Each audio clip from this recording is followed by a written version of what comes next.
Gue mau nanya sesuatu ke lo. Apakah lo pernah ada dalam suatu hubungan di mana lo tuh selalu berusaha untuk berbuat baik ke temen atau pasangan lo? Nah tapi walaupun lo udah baik, tetap aja lo masih dapat perlakuan yang kurang baik dari mereka.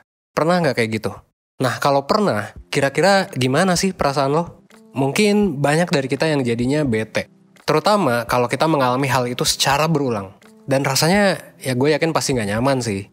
Mungkin lo jadi ngerasa sedih, kecewa, atau juga ya kesel gitu. Mending kalau kita punya keberanian buat bilang bahwa kita tuh gak suka gitu diperlakuin kayak gitu. Supaya si temen ini ngerti. Nah sayangnya kalau dari pengalaman gue sih ya, banyak banget orang yang gak enak gitu untuk menyampaikan perasaannya. Dan kalaupun akhirnya kita memutuskan untuk beneran nyampein perasaan kita, gak jarang nih taunya pas disampein, respon si orangnya malah negatif gitu. Atau hubungannya malah jadi rusak. Dan seringkali akhirnya kita pun jadi bingung gitu. Terus harus ngapain gitu. Nah balik lagi, emang harus disampein sih. Tapi pertanyaannya, ada gak sih cara dimana kita bisa mengkomunikasikan perasaan kita tanpa harus menyinggung lawan bicara kita? Well, jawabannya adalah ada. Dan di video ini gue bakal ngebahas tentang cara-cara jitu yang bisa dilakuin buat mengkomunikasiin ke orang lain tentang keresahan kita supaya orang bisa mengerti perasaan kita dan akhirnya mereka bisa memperlakukan kita sesuai dengan yang kita mau. Lo simak video ini sampai habis dan jangan lupa like dan subscribe biar lo gak ketinggalan video bermanfaat lain dari 1%. Nah, mengkomunikasikan hal-hal yang kita rasa nggak nyaman atas perlakuan dari orang lain secara baik tanpa menyinggung perasaan mereka, sebenarnya ini adalah konsep dari komunikasi asertif. Komunikasi asertif adalah kemampuan untuk mengekspresikan diri, perasaan, dan hak kita kepada orang lain dengan tetap menghargai perasaan dan hak mereka. Jadi kita nggak menyakiti mereka, tapi kita juga tetap bisa menyampaikan perasaan yang kita mau. Kenapa sih kita harus nyoba komunikasi secara asertif? Ada beberapa manfaatnya nih. Pertama, kita bakal jadi lebih efektif dalam menangani masalah kita dengan orang lain. Kenapa efektif? Karena ya kita jadi gak pasif dengan kita gak ngapa-ngapain gitu ya. Dan kita gak terlalu agresif juga dengan kita ngasih impact negatif atau mungkin marah-marah gitu ke orang lain. Nah yang kedua, selain itu, komunikasi asertif juga bisa bikin kita mempertahankan hubungan dengan orang lain dalam jangka waktu yang panjang. Kenapa ya? Karena emang komunikasinya lebih efektif aja gitu. Kalau kita gak asertif, sebenarnya ada banyak juga nih dampak negatifnya. Mungkin ini juga yang lo rasain sebelum tahu ada teknik komunikasi ini. Apa tuh dampaknya? Pertama, bisa jadi kita bakal ngerasa frustrasi, kecewa, putus asa. Karena kenapa? Lawan bicara kita tuh nggak ngerti apa yang mau kita sampein gitu. Dan selain nggak ngerti, bisa juga nada dan kata-kata yang kita keluarin itu kata-kata yang cenderung nyakitin mereka gitu. Dan nggak efektif juga. Dan ini bisa jadi bikin hubungan kita jadi nggak baik. Terus gimana dong cara-cara praktis buat nerapin komunikasi asertif? Ada nih beberapa cara-caranya.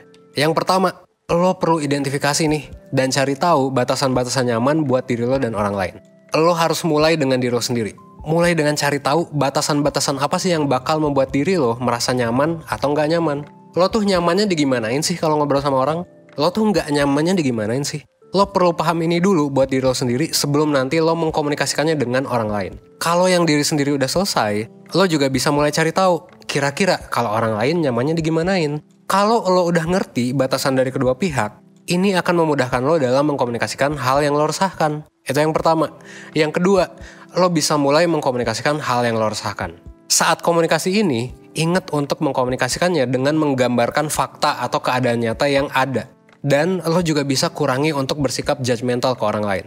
Lo bisa pakai saya, gue, atau aku sebagai objek utama dalam pernyataan. Jadinya lo akan lebih fokus ke hal yang lo rasain dan kebutuhan yang ingin lo sampein. Jadi fokus ke gue dibandingkan ke lo. Kenapa kata aku atau gue lebih bagus daripada kata lo atau kamu gitu? Karena gini, kalau lo menggunakan kata lo atau kamu sebagai subjek atau objek utama dalam perbincangan, fokusnya jadi ke kesalahan lawan bicara lo. Ini lebih baik lo hindari.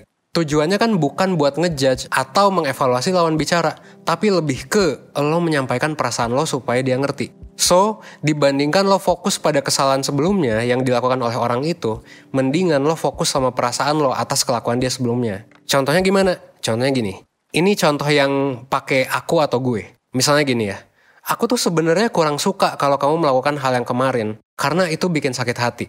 Ini lebih bagus dibandingkan, misal ya, lo tuh jangan ngelakuin hal-hal kayak gitu, karena gue gak suka. Beda kan?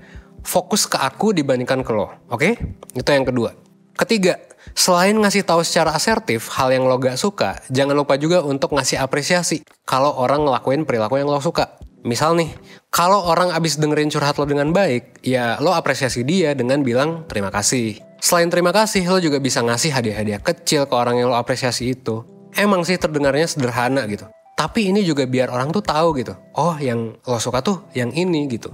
Yang lo gak suka tuh yang itu gitu. Ketika orang udah tahu hal yang lo suka dan lo gak suka, maka dalam jangka panjang, orang juga akan memperlakukan lo sesuai dengan keinginan lo. Jadi orang juga mikir-mikir gitu kalau mau mengatakan hal jelek. Karena kalau mereka mengatakan hal jelek, lo bakal asertif. Tapi kalau mereka mengatakan hal baik, lo bakal ngasih reward gitu ke mereka.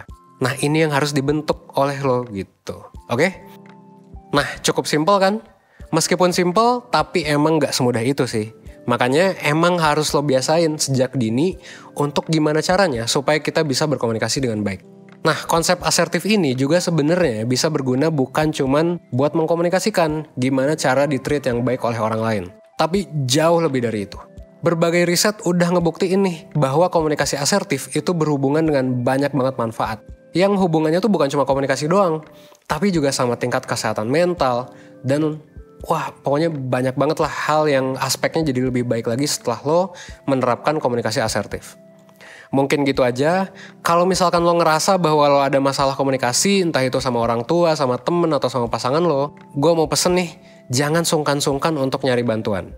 Salah satu bantuan yang bisa lo gunain nih adalah layanan mentoring dari 1%. Lo bisa diskusi sama mentor, lo bisa dapet tes psikologi yang isinya ada tes kepribadian, tes tingkat stres, dan lain sebagainya. Sekaligus lo juga bisa dikasih nanti solusi dan feedback, supaya lo bisa menyelesaikan masalah lo, dan lo juga bisa meningkatkan skill komunikasi lo. Kalau lo tertarik dan pengen daftar, lo bisa klik link.1%.net yang udah gue taruh di deskripsi. Akhir kata, semoga video ini bisa membuat diri lo menjadi lebih baik. Seenggaknya 1% setiap harinya. Oke? Gue Evan dari 1%. Thanks.